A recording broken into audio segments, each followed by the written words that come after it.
നോമ്പിന്റെ ഈ കാലഘട്ടത്തിൽ ധാരാളം പ്രാർത്ഥിക്കേണ്ടതായ ഒരവസരമാണ്. നമ്മളോട് തന്നെ ചോദിക്കുക, ഞാൻ എന്തിനാണ് പ്രാർത്ഥിക്കുന്നത്?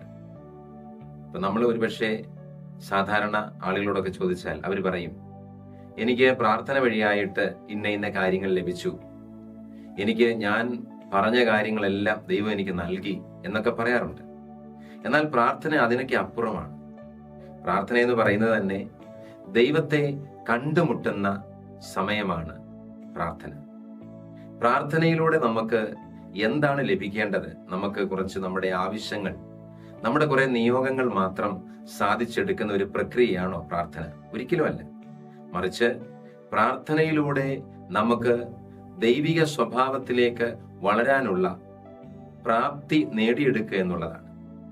ദൈവിക സ്വഭാവം എന്ന് പറയുമ്പോൾ ദൈവസ്നേഹത്തിന്റെ, കരുണയുടെ, വിശ്വസ്തതയുടെ, സൗമ്യമായ ജീവിതത്തിന്റെ, വിവേകത്തിന്റെയൊക്കെയുള്ള ആ ഒരു ഭാവത്തിലേക്ക് നമ്മൾ വളരുന്ന പ്രക്രിയയാണ് പ്രാർത്ഥന.